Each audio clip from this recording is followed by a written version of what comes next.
Means business. I'm Barige Andrew, and right now I'm going to take you through the entertainment news. We are going through the entertainment scene and see what's really taking place there.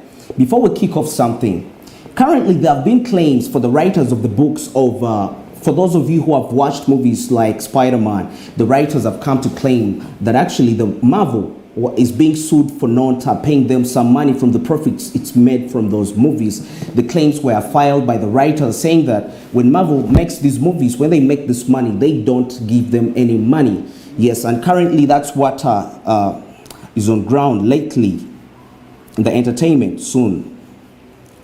Analyst cuts stock price target on streaming subscriber reset. Disney Plus is more of a streaming site for Disney movies and Netflix, and currently there have been quite some kind of a battle between Netflix and Disney, who has more subscribers, who has more streamers. But reports show that actually the subscribers for Disney Plus might supersede the ones of Netflix, and its stock prices. Investors need to see that Disney can bring in new subs, especially outside the core genres, says Fargo Stephen Cahal. This is from Disney. Paradise Lost was the title of the Wells Fargo analyst Stephen Charles' Tuesday report, on which he cut his price target on the Walt Disney stock. Yes, the Walt Disney stock prices are actually increasing due to the increasing subscribers to the company's streaming site.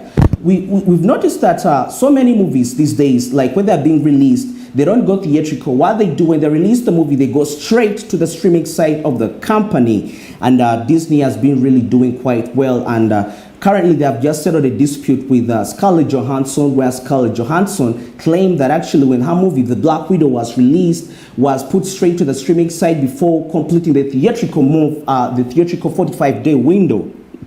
The Wall Street expert maintained his overweight rating on the Hollywood conglomerate shares through. We look at the Netflix experience and content amortization expectation, remain confident in Disney, but our price target falls as we set our sub numbers, he explained. Yeah, we know Disney Plus is hoping to hit much more subscribers than Netflix, and that means its prices of the stock are going a bit high. Recent management commentary on streamer Disney Plus user trends in the current quarter has cast a spotlight on which it will take for Disney coach a fiscal year to deliver guidance. Yes, as we know right now, the subscribers of Disney Plus are increasing day by day, and this is because we all know that Disney owns Marvel, and Marvel has been releasing quite a number of movies, and currently there is Tower of Terror that's coming, and it's to gross quite a number of sums of money for the company. Yeah, and the stock prices are going a bit high.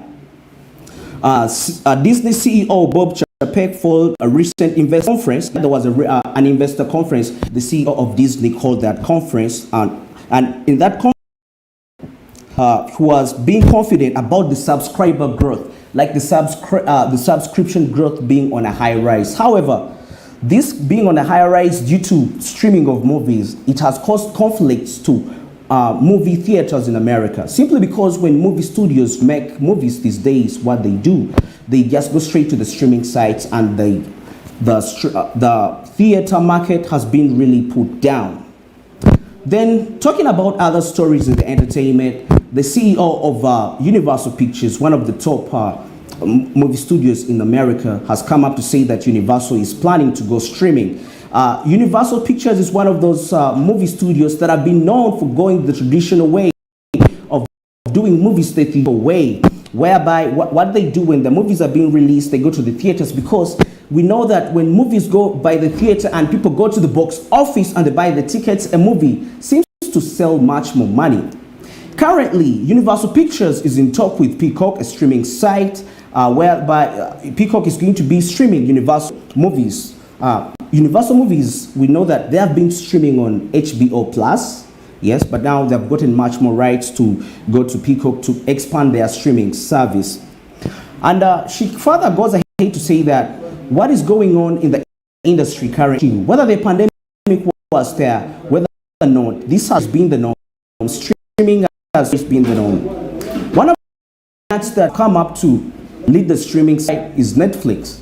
Netflix is really on a strong move to promote the streaming. And the most interesting thing is that the streamers really have money.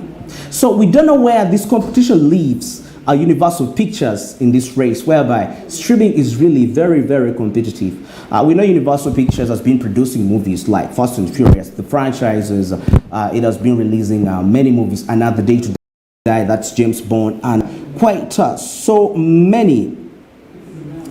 And another case, the CEO went further to talk about Scarlett Johansson's case with Disney about the contract she signed with Disney, and this contract was that when Black Widow is released, it should go theatrical. And what they did when the movie was still in the theaters, they took it straight to their streaming site. The major complaint with the film actors is that when these people take the movies to the streaming site, they don't really mind about their income. But what they really mind about is, it's like the streaming sites don't care about the film actors' income, but they mind about their sites getting more subscribers, because when they get more subscribers, they claim they get much more money. But it's not, remember, this has to be a two-way benefit. The actor has to benefit. On top of benefiting, also the streaming company has to benefit. But currently, the movies, when they're being released, they take them straight to the streaming site. And before the 2020, we used to have a 90-day window whereby a movie would go to the theaters for 90 days, and after the 90 days, that's when they could do the Blu-ray version of that movie. But it's not the case right now because the 90 days have been a bit cut off. So why are we focusing on streaming these days? Streaming, people say, according to the research, people say that streaming seems to be a little cheaper because when you to buy a box office ticket, it goes for about, I'm going to put it in the dollar currency, $9.12. That's about 35,000 Ugandan money. And we could see back in the days when the movies are released in Cineplex, there was quite a positive turn-up and people could go get these movies and they could generate quite a big sum of revenue. That shows you how the theater side could really generate quite an awesome revenue. And talking about streaming, like I was saying, it leaves so many companies that have not really been into that streaming side to be left behind. But Universal, we don't know where Universal Pictures is going to be left. But she goes ahead to say, once your movie is theatrical, that's CEO Universal, once your movie is theatrical, you'll be compensated by the box office. Yes, that's it for the entertainment side, but keep watching Smart Means Business. More stories coming ahead. Let's get into a break right now.